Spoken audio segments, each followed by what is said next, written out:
Telangana public service commissioner వారు నిర్వహించే group 1 రిక్రూట్మెంట్లో భాగంగా మనకు తెలంగాణ చరిత్ర సంస్కృతి అనేది గ్రూప్ 1 ప్రిలిమ్స్లో ఆబ్జెక్ట్ టైప్ రూపంలో, తర్వాత మెయిన్స్లో పేపర్ 2లో ఎస్ఏ రూపంలో ఉంటుంది. తర్వాత మనకు తెలంగాణ చరిత్ర సంస్కృతిలో భాగంగా మనకు ఈరోజు మహిళా ఉద్యమాలు అంటే తెలంగాణలో జరిగిన మహిళా ఉద్యమాల గురించిన సమాచారం వివరించడం జరుగుతుంది. అంటే తెలంగాణ ప్రాంతం బాగా వెనుకబడిన ప్రాంతం. ఎందుకంటే నిజాం ఆసఫ్జాయి రాజ్యం 1724లో స్థాపించబడి 1948 సంవత్సరంలో పోలీస్ చర్య తర్వాత భారతదేశంలో కలవడం జరిగింది. ఈ విధంగా ఇటువంటి సమయంలో మనకు 7వ నిజాం కాలం నాటికి ఈ యొక్క గ్రామీణ వాతావరణంలో అనేకమైన ఈ యొక్క వెట్టి చాకిరీ, తర్వాత వెట్టి చాకిరీ మొదలైన సమస్యలు ఉండేవి. ఈ వెట్టి చాకిరీ నుండి చాలామంది స్త్రీలు అనేక బాధలు పడేవారు. ఈ వెట్టి చాకిరీ తర్వాత రకరకాల తర్వాత సాంఘిక దురాచారాల్లో మనకు బాల్య వివాహాలు, తర్వాత వితంతుల పరిస్థితి చాలా దుర్భరంగా ఉండేది. అంటే భర్త చనిపోయిన స్త్రీలను సమాజం చాలా తక్కువ దృష్టితో చూడడం, తర్వాత వారికి మంచి బట్టలు వేసుకోకూడదు, తర్వాత మంచి దుస్తులు ధరించకూడదు, తర్వాత మంచి ఆహారం స్వీకరించకూడదు, తర్వాత ఎండ చూడకూడదు, బయటికి రాకూడదు. ఇలాంటి ఆంక్షలు వితంతువుల పైన ఉండేవి. ఈ విధంగా సమాజంలో ఉన్న సాంఘిక దురాచారాలకు ఆనాటి స్త్రీలు బలైపోయారు. ఈ విధంగా మనకు అనేక మంది సంఘ సంస్కర్తలు స్త్రీ ఉద్యమాలకై స్త్రీలను చైతన్యపరచడానికి వాళ్ళు కృషి చేశారు. అలాంటి కృషి చేసిన వాళ్ళు మనకు భాగ్యారెడ్డి వర్మ ఆయనే స్త్రీలను అనేక రకాలుగా ప్రోత్సహించాడు. అంటే స్త్రీ విద్యను ప్రోత్సహించాడు. తర్వాత ఆయనే నిమ్న జాతుల్లో ఉన్న స్త్రీలను వాళ్ళని చైతన్యవంతులను చేశాడు.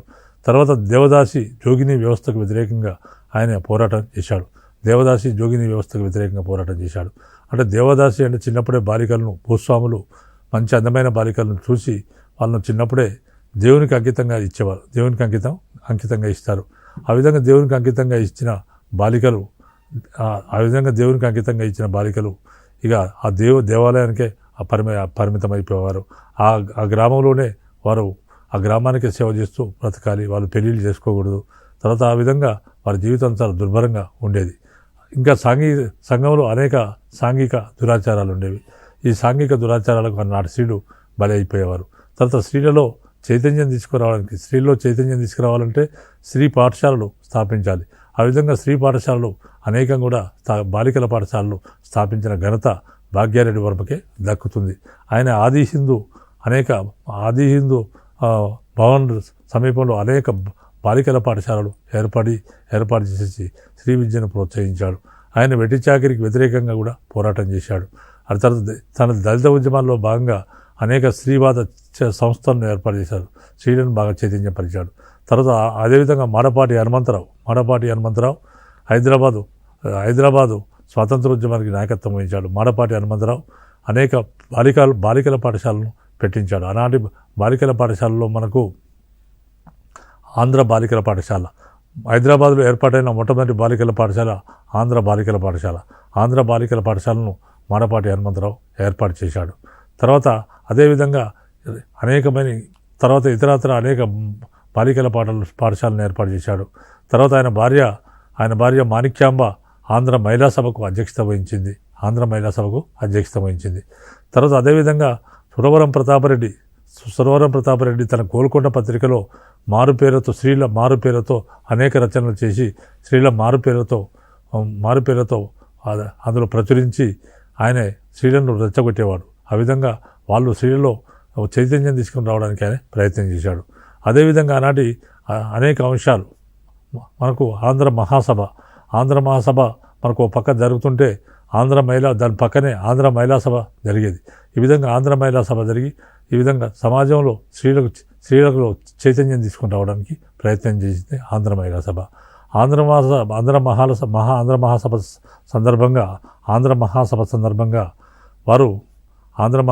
సందర్భంగా అనేకమైన స్త్రీలను పరచడానికి అనేక చర్యలు ఆంధ్ర మహాసభల కాలంలో తీసుకున్నారు. అదేవిధంగా మనకు తెలంగాణ సాయుధ పోరాట కాలంలో కూడా స్త్రీలను చైతన్యపరచడానికి అనేక కార్యక్రమాలు తీసుకోవడం జరిగింది. ఆ విధంగా మనకి అనేక కార్యక్రమాలు తీసుకున్నారు. తర్వాత మనకు ఈ విధంగా స్త్రీలను చైతన్యపరిచిన సంస్థలు మనకు అనేక సంస్థలు ఉన్నాయి. తర్వాత ఆ విధంగా మనకు 1907లో భారత మహిళా సమాజం అనేది 1907 సంవత్సరంలో భారత మహిళా సమాజం అనేది ఏర్పడింది. ఇది హైదరాబాద్లో ఏర్పడిన మొట్టమొదటి సంఘం, మహిళలకు సంబంధించిన మొట్టమొదటి సంఘం. తర్వాత మార్గరెట్ సోదరులు, తర్వాత అమీనా బేగం, హైదరాబాద్ రుస్తుంజీ, తర్వాత ఫర్దూన్, సరోజిని నాయుడు మొదలైన వాళ్ళు కూడా ఈ యొక్క దీనిలో సభ్యులుగా ఉండేవారు. భారత మహిళా సమాజంలో సభ్యులుగా ఉండేవారు.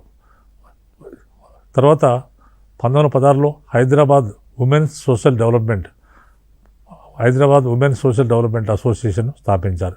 ఈ సంస్థ అఖిల భారత మహిళా సమాఖ్యకు అనుబంధంగా పనిచేసేది. తర్వాత 1922 సంవత్సరంలో యువతీ శరణాలయం అనే సంస్థను యామిని పూర్ణ తిలకం అనే స్త్రీ స్థాపించింది.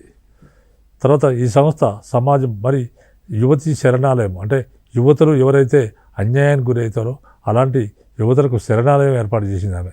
అనాథ శరణాలయం లెక్క యువతీ శరణాలయాన్ని యామిని పూర్ణ తిలకం 1922 సంవత్సరంలో ఏర్పాటు చేసింది, స్థాపించింది. ఈ సంస్థ సమాజ పీడితులు, వేశ్యలకు శరణుజొచ్చిన వారికి అభివృద్ధికి దోహదపడింది. తర్వాత 1930లో ఏర్పడిన ఆంధ్ర మహాసభలో భాగంగా ఆంధ్ర మహిళా సభ ఏర్పడింది. ఆంధ్ర మహాసభలో భాగంగా ఆంధ్ర మహిళా సభ ఏర్పడి దాదాపు 13 సమావేశాలను ఏర్పాటు చేసింది.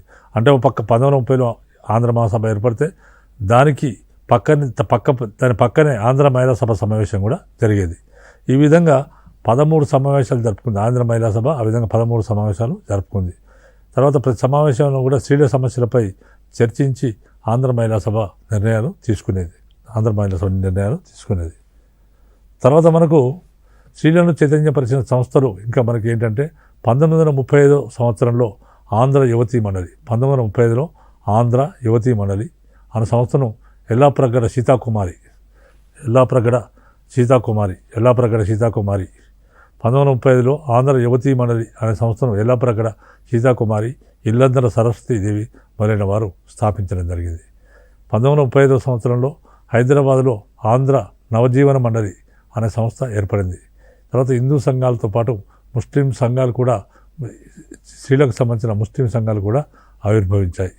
తర్వాత అంజుమన్-ఈ ఖవాతిక్ దక్కన్, అంజుమన్-ఈ ఇస్లాం, లేడీ హైదర్ క్లబ్, వినోదం లేడీ బర్దన్స్ క్లబ్, అంజుమన్-ఈ సిరాజుల్ ఖవాతిక్ మొదలైన సంస్థలు వెలిశాయి. ఇవన్నీ కూడా స్త్రీలను చైతన్యపరచడంలో ప్రముఖ పాత్ర పోషించాయి. అంటే ఇస్లాం ప్రపంచంలో ముస్లిం సంఘాలు కూడా ఏర్పడ్డాయి. అంటే ముస్లిం స్త్రీలను కూడా చైతన్యపరచడానికి ఇలాంటి సంఘాలు ఏర్పడ్డాయి. అంజుమన్-ఈ ఖవాతిక్ దక్కన్, అంజుమన్-ఈ ఇస్లాం లేడీ హైదర్ క్లబ్, ఇస్లాం లేడీ హైదర్ క్లబ్, తర్వాత వినోదము లేడీ బర్దన్స్ క్లబ్, అంజుమన్-ఈ సిరాజుల్ ఖవాతిక్ మొదలైన సంస్థలు అంటే ముస్లిం స్త్రీలను కూడా చైతన్యపరచడానికి ఈ సంస్థలు ఏర్పడ్డాయి. సరోజిని నాయుడు, పద్మజా నాయుడు, సుగ్రా హుమాయూన్, తర్వాత హుమాయూన్ మిర్జా, తర్వాత శాంతాబాయి కిర్లోస్కర్, తర్వాత మసుమా బేగం, తర్వాత ఆరుట్ల కమలాదేవి మొదలైన వారు మహిళా ఉద్యమాలు నడిపించారు. వీరందరూ కూడా మహిళా ఉద్యమాలు నడిపించిన వారు. సరోజిని నాయుడు అఘోరనాథ్ చట్టోపాధ్యాయ కూతురు సరోజిని నాయుడు కూతురు పద్మజా నాయుడు, సరోజిని నాయుడు కూతురు పద్మజా నాయుడు మన హైదరాబాద్ స్వాతంత్ర సంగ్రామానికి నాయకత్వం వహించింది. ఆ విధంగా సరోజిని నాయుడు కూతురు పద్మజా నాయుడు, తర్వాత సుగ్రా హుమాయూన్ మిర్జా, తర్వాత శాంతాబాయి కిర్లోస్కర్, తర్వాత మసుమా బేగం, తర్వాత ఆరుట్ల కమలాదేవి, వీళ్ళందరూ కూడా మహిళా ఉద్యమాలు నడిపించారు. మనకు ఆరుట్ల కమలాదేవి మహిళా ఉద్యమాలు నడిపించింది. ఆమె కొలనుపాకలో వంటశాల పేరున వయోజన విద్యాలయాన్ని ఏర్పాటు చేసి మహిళా నిరక్షరాస్యులైన మహిళలను ఆమె చదివించింది. మహిళలకు జరిగే అన్యాయాలను ఆమె ప్రశ్నించింది. తర్వాత అనేక రకాలుగా మహిళల్లో చైతన్యం తీసుకుని రావడానికి ఆమె ప్రయత్నం చేసింది ఆరుట్ల కమలాదేవి. అంటే ప్రముఖ కమ్యూనిస్టు ఉద్యమ నాయకులు, కమ్యూనిస్ట్ ఆర్మ్ స్ట్రగుల్కు ఆయన నాయకత్వం వహించింది ఆమె. 1930లో ఆంధ్ర మహిళా సంఘాన్ని ఆంధ్ర మహిళా సంఘాన్ని దుర్గాబాయి దేశ్ముఖ్ మొదలైన వారు స్థాపించారు. 1930 సంవత్సరంలో ఆంధ్ర మహిళా సంఘాన్ని దుర్గాబాయి దేశ్ముఖ్ మొదలైన వారు స్థాపించారు.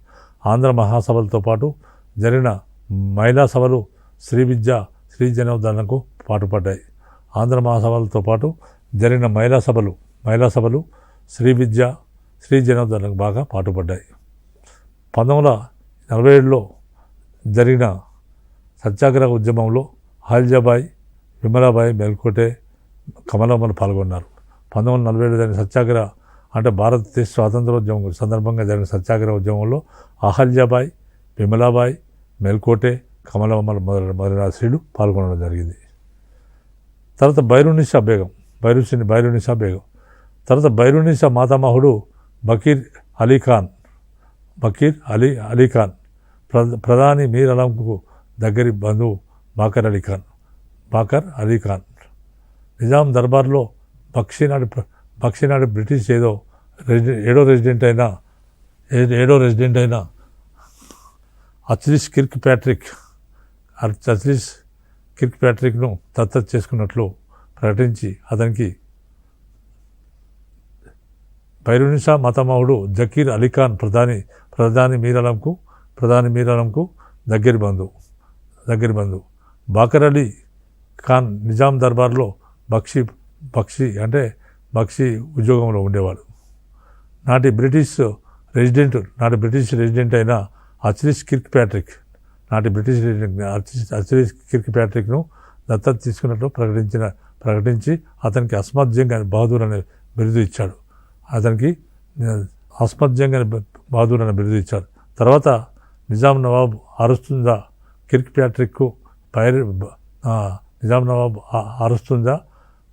ప్యాట్రిక్ మరియు బైరునిసాల వివాహం జరిపించడం జరిగింది. తర్వాత బైరునిసా కోసము ఈ విధంగా పెళ్లి చేసుకున్న తర్వాత కిర్క్ ప్యాట్రిక్ బైరునిసా కోసం గొప్ప భవనం నిర్మించాడు. తర్వాత బ్రిటిష్ రెసిడెన్సీలో రంగమహల్ను బైరునిసా కోసం నిర్మించాడు. దాని చుట్టూ చార్బాగును తర్వాత ప్యాట్రిక్ తన భార్య కోసం నిర్మించాడు. రంగమహల్ తన భార్య కోసం బ్రిటిష్ రెసిడెన్సీలో రంగమహల్ నిర్మించాడు. దాని చుట్టూ చార్బాగును ప్యాట్రిక్ తన భార్య కోసం నిర్మించాడు. ఇది చార్బాగ్ కాశ్మీర్లోని మొఘల్ గార్డెన్కు నమూనాగా కాశ్మీర్లోని మొఘల్ గార్డెన్కు నమూనాగా ఉంటుంది. తర్వాత మహాలకా చందాబాయి గొప్ప సౌందర్య రాశి. ఈమె నిజాం సంస్థానంలో గొప్ప నర్తకి, డాన్సరు. నిజాం దర్బార్లో అత్యున్నత ఉమ్రాన్ పదవిని అలంకరించింది ఈమె గుజరాత్ నుంచి దక్కన్కు వలస వచ్చింది. మహాలకా మమ్మీ నృత్యాన్ని, సంగీతాన్ని ఈమె నేర్చుకుంది. మహాలకా చందాబాయి గొప్ప సౌందర్య రాశి. ఈమె నిజాం సంస్థానంలో గొప్ప నర్తకిగా ఉండేది. నిజాం దర్బార్లో అత్యున్నత ఉమ్రాన్ పదవిని అలంకరించింది. ఈమె గుజరాత్ నుంచి దక్కన్కు హైదరాబాద్కు వలస రావడం జరిగింది. మహాలకాబాయి మమ్మీ నృత్యాన్ని, సంగీతాన్ని నేర్చుకుంది. దేశంలోనే మహాలకాబాయి మరొక ఆమె మహాలకా చందాబాయి. ఈమె దేశంలోని గొప్ప ఉర్దూ కవిత్రి. ఈమె కవిత్వాలు 1824లో గుల్జార్ ఏ మహాలకా ఉద్యానవన పూలు పేరుతో ఆమె మరణం తర్వాత ప్రచురించబడ్డాయి. ఉర్దూలో ఈమె రాసిన గజళ్ళు లండన్లోని బ్రిటిష్ మ్యూజియంలో ఉన్నాయి. సోగ్రా హుమాయూన్ మిర్జా 1882 డిసెంబర్లో హైదరాబాద్లో జన్మించింది. హుమాయూన్ మిర్జా 1882 డిసెంబర్లో హైదరాబాద్లో జన్మించింది. ఈమె 1902 నుంచి జాతీయ విధానంతో సేవ ఆరంభించింది. 1912లో ఆమె బేగం కేదీప్ జంగ్తో కలిసి అంజుమన్ ఈ కవాతిన్ అని దక్కన్ సంస్థను స్థాపించింది. ఈమె ఈ సంస్థకు సెక్రటరీగా 3 సంవత్సరాలు పనిచేసింది. ఈ సంస్థ కింద బాలికల కోసము ఈమె 3 పాఠశాలను స్థాపించింది. తర్వాత సోగ్రా హుమాయూన్ మిర్జా అనేక వార్తాపత్రికలు, పుస్తకాల్లో అనేక వ్యాసాలు స్త్రీల సంస్కరణపై ప్రచురించింది. అనేక వార్తాపత్రికలు, పుస్తకాల్లో అనేక వ్యాసాలు స్త్రీల సంస్కరణపై ప్రచురించింది. ఈమె గొప్ప రచయిత. ఈమె చేసిన రచనలను గుర్తించిన హైదరాబాద్ ప్రభువర్గం ఆమెకు బంగారు పథకం ఇచ్చి సత్కరించింది. 1920లో ఆమె హైదరాబాద్ టెక్స్ట్ కమిటీకి గౌరవ సభ్యురాలుగా ఎన్నుకోబడింది. సోగ్రా హుమాయూన్ మిర్జా 1923లో international congress model education London ఎక్కడుందో లండన్లో ఉంది. భారతదేశ గౌరవ సభ్యులుగా ఎన్నుకోబడింది. 1908లో ఆమె మూసీ నది వరద బాధితులకు నిధులు సేకరించింది. అంటే 1908వ సంవత్సరంలో మూసీ నదికి భారీ ఎత్తున వరదలు వచ్చాయి.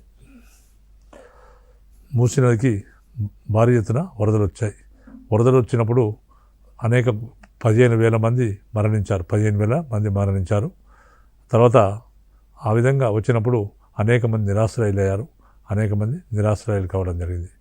తర్వాత ఆ సందర్భంగా 1908వ సంవత్సరంలో మూసీ నదికి వచ్చినందుకు వరద బాధితుల కోసం ఆమె సోగ్రా హుమాయూన్ మిర్జా నిధులు సేకరించింది. ఇదే సంవత్సరం పర్షియాలో వచ్చిన భూకంప బాధితులకు ఆమె విరాళాలు సేకరించింది. ఇదే సంవత్సరం పర్షియాలో భూకంపం వచ్చింది. ఆ బాధితులు కూడా ఆమె విరాళాలు సేకరించింది. తర్వాత హిందూ ముస్లిం ఐక్యత పైన సాంఘిక దురాచారాలు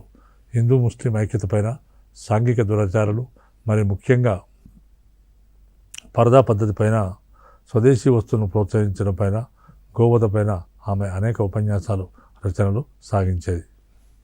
జాతీయ విద్యాలయాలు స్థానిక భాషల్లో బోధనపై ఉండేవి. మాసప్ ట్యాంక్లో పాఠశాల స్థాపనకు తన భూమిని ఆమె విరాళంగా ఇచ్చింది. మాసప్ ట్యాంక్లో పాఠశాల స్థాపనగాను ఆమె తన భూమిని విరాళంగా ఇచ్చింది. ఇప్పుడు అది సబ్దరియా బాలికల పాఠశాలగా 1000 మంది విద్యార్థులతో నడుస్తుంది. హైదరాబాద్ నగరంలోని హుమాయూన్ నగర్ ఆమె భర్త పేరు మీద ఉన్నది. తర్వాత తయబా బేగం సాహిబిల్ బిల్గామి సయ్యద్ హుస్సేన్ కూతురు కుమార్తె. ఈమె 1873లో జన్మించింది. సాయి బిల్గామి సయ్యద్ హుస్సేన్ కుమార్తె. ఆమె 1873లో జన్మించింది.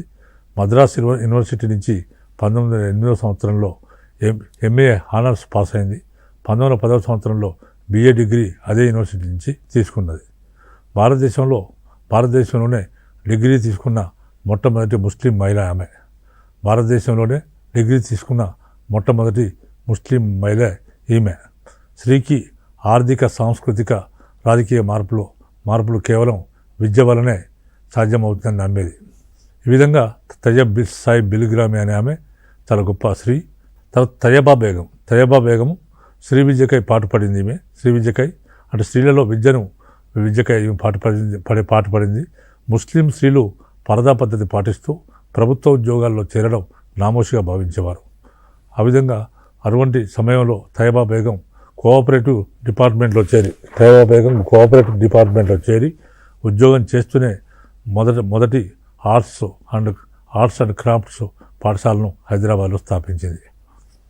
ఆమె ఉద్యోగం చేస్తూనే మొదటి ఆర్ట్స్ అండ్ క్రాఫ్ట్స్ పాఠశాలను హైదరాబాద్లో స్థాపించడం జరిగింది. ఈ విధంగా అతి తక్కువ కాలంలోనే ఈ పాఠశాల చాలా ప్రఖ్యాతిగాంచడమే కాక దాని శాఖలు ఔరంగాబాద్, వరంగల్, నిజామాబాద్లో స్థాపించబడ్డాయి. అతి తక్కువ కాలంలో ఈ పాఠశాల చాలా ప్రఖ్యాతిగాంచింది. దాని శాఖలు హైదరాబాద్, వరంగల్, నిజామాబాద్లో స్థాపించబడ్డాయి. తయబా బేగం హైదరాబాద్లో శ్రీ విద్యకు ముఖ్యంగా ఆర్ట్స్ అండ్ క్రాఫ్ట్లో అధ్యాపకురాలుగా పేరుగాంచింది. తయబా బేగం హైదరాబాద్లో శ్రీ విద్యకు ముఖ్యంగా ఆర్ట్స్ అండ్ క్రాఫ్ట్స్ అధ్యాపకురాలుగా పేరుగాంచింది. ఈమె హైదరాబాద్లో మొదటి డొమెస్టిక్ సైన్స్ కాలేజీని స్థాపించింది. అండ్ తానే దానికి మొదటి ప్రిన్సిపాల్ అయింది. తర్వాత సరోజిని నాయుడు 1879 సంవత్సరం ఫిబ్రవరి 13న బెంగాల్లో జన్మించింది. వీరి కుటుంబం 1878లో హైదరాబాద్కు వలస వచ్చింది. ఈమె తండ్రి డాక్టర్ అఘోరనాథ్ చటోపాధ్యాయ గొప్ప పండితులు. సరోజిని నాయుడు 12 సంవత్సరాల వయసులో మద్రాస్ యూనివర్సిటీ నుంచి మెట్రికులేషన్ పాస్ అయింది. ఇంగ్లీష్లో ఆమె రచించిన మొహర్ మునీర్ నాటకము 6వ నిజాం మహబూబ్ అలీ ఖాన్కు బాగా నచ్చింది. అది ఆ బుక్ నచ్చింది. ఆమె ఇంగ్లీష్లో ఈమె రచించిన మొహర్ మునీర్ నాటకము 6వ నిజామైన మహబూబ్ అలీ ఖాన్కి బాగా నచ్చింది. 1895లో మొదటి తరగతి ప్రయాణంలో విదేశాలకు వెళ్ళడానికి ఆనాటి నిజాం మహబూబ్ అలీ ఖాన్ ఆమెకు ఉపకార వేతనం ఇవ్వడం జరిగింది. ఆమె ఇంగ్లాండ్లో భారత విద్యార్థుల గురువైన మిస్ మార్నింగ్ శిష్యురాలుగా ఉండేది. ఈమె హైదరాబాద్ తిరిగి వస్తూ 1898 సంవత్సరంలో డాక్టర్ ముత్యాల గోవిందనాయుడును వివాహం చేసుకుంది. ఆమె ప్రజాసేవ చేయాలనే లక్ష్యంతో స్వదేశానికి రావడం జరిగింది. తర్వాత హిందూ ముస్లింల మధ్య ఐక్యత కోసం సరోజిని నాయుడు పాటుపడింది. భారత స్త్రీలలో రాజకీయ సమానత్వం కోసం పోరాడింది. తర్వాత గాంధీతో, నెహ్రూ కుటుంబంతో చాలా చనువుగా ఉండేది. లండన్లో జరిగిన 2వ రౌండ్ టేబుల్ సమావేశానికి గాంధీజీతో పాటు ఈమె హాజరైంది. 1905లో బెంగాల్ విభజన సమయంలో ఉద్యమంలో పాల్గొనేది. 1905 సంవత్సరంలో బెంగాల్ విభజన సమయంలో వందే మాతర ఉద్యమం నడిచింది. అంటే బెంగాల్ విభజనకు వ్యతిరేకంగా వందే మాతర ఉద్యమం నడిచింది. ఆ విధంగా 1905లో బెంగాల్ విభజన సమయ ఉద్యమంలో ఆమె పాల్గొన్నది. 1917 సంవత్సరంలో ఉమెన్ ఇండియన్ అసోసియేషన్ ఏర్పాటులో ఆమె పాలు పంచుకుంది. 1925 సంవత్సరంలో కాన్పూర్లో జరిగిన భారత జాతీయ కాంగ్రెస్ సమావేశాలకు అధ్యక్షత వహించింది. 1929 సంవత్సరంలో దక్షిణాఫ్రికాలో తూర్పు ఆఫ్రికన్ ఇండియన్ కాంగ్రెస్ సమావేశాలకు అధ్యక్షత వహించింది. భారతదేశం ప్లేగు వ్యాధి వచ్చినప్పుడు ఈమె చేసిన సేవకు గాను బ్రిటిష్ ప్రభుత్వం ఈమెకు కైజర్-ఏ-హింద్ పథకాన్ని బిరుదుగా ఇవ్వడం జరిగింది. తర్వాత బుల్బుల్-ఏ-హింద్ భారత కోకిలగా ప్రసిద్ధిగాంచిన సరోజిని నాయుడు గొప్ప రచయిత. 1908 సంవత్సరంలో హైదరాబాద్లో మూసీ నదికి వరదలు వచ్చినప్పుడు మహబూబ్ అలీ ఖాన్ ప్రజలు ఇక్కట్లను చూసి ప్రజలు పడిన బాధను ఆమె టియర్ ఆఫ్ ఆసఫ్ అనే కవితతో అద్భుతంగా వర్ణించింది. ఆమె రచనలు అన్నింటిలో కల్లా గొప్పది ది బర్డ్ ఆఫ్ టైమ్. 1905లో ఆమె కవితలు ది గోల్డెన్ థ్రెషోల్డ్ పేరుతో ప్రచురించబడ్డాయి. తన జీవితకాలంలో సరోజిని దేవి ఆసియా ఖండంలోనే అగ్రశ్రేణి మహిళగా పేరుగాంచింది. ఆమె స్వతంత్రానంతరం పశ్చిమ బెంగాల్ గవర్నర్గా పనిచేసింది. ఈమె కుమార్తె పద్మజా నాయుడు, కుమారుడు జయసూర్య జర్మనీలో వైద్యశాస్త్రం అభ్యసించారు. ఈయన రాష్ట్ర రాజకీయాల్లో ప్రముఖ పాత్ర పోషించాడు. పద్మజా నాయుడు హైదరాబాద్ రాష్ట్ర స్వాతంత్ర పోరాటంలో ప్రముఖ పాత్ర పోషించింది. హైదరాబాద్లో సరోజిని నాయుడు మరణించిన అనంతరం ఆమె గృహము హిందూ ముస్లింల మైత్రికి ఆలయంగా మారింది. సరోజిని నాయుడు మరణానంతరం ఈ గృహాన్ని హైదరాబాద్ కేంద్రంగా విశ్వవిద్యాలయానికి ఇచ్చారు. హైదరాబాద్లో పై బ్రిటిష్ వారికి ప్రత్యేక ఆధిపత్యం లేదు. ఇలాంటి పరిస్థితుల్లో నిజాం రాజ్యంలో చదువుకున్న స్త్రీలు కొందరు విద్యావంతుల పురుషులు ప్రబోధనం వల్ల స్త్రీలు విద్యపై ఉన్న ఆంక్షలను తొలగించడానికి ప్రయత్నించారు. వారు కలంతో తమ ఆలోచనలు ప్రచారం చేసి ఫలితంగా ఈ దశలో స్త్రీ విద్య అభివృద్ధి జరిగింది. 6వ నిజాం కాలంలో 1907లో ముస్లిం అమ్మాయిల కోసం జనానా పాఠశాల 1905 సంవత్సరంలో సరోజిని నాయుడు 1905 సంవత్సరంలో బెంగాల్ విభజన సమయంలో జరిగిన స్వాతంత్ర ఉద్యమంలో పాల్గొన్నది. అంటే బ్రిటిష్ వారు విభజించి పాలించిన పద్ధతిలో భాగంగా బెంగాల్ను రెండుగా విభజించి స్వాతంత్రోద్యమాన్ని విడదీయాలని ప్రయత్నం చేశారు. ఇటువంటి పరిస్థితుల్లో మరి బెంగాల్ విభజనకు వ్యతిరేకంగా ఒక గొప్ప ఉద్యమం దేశవ్యాప్తంగా వచ్చింది. అదే వందే మాతర ఉద్యమం లేదా అదే స్వదేశీ ఉద్యమం అని అంటారు. ఆ విధంగా వందే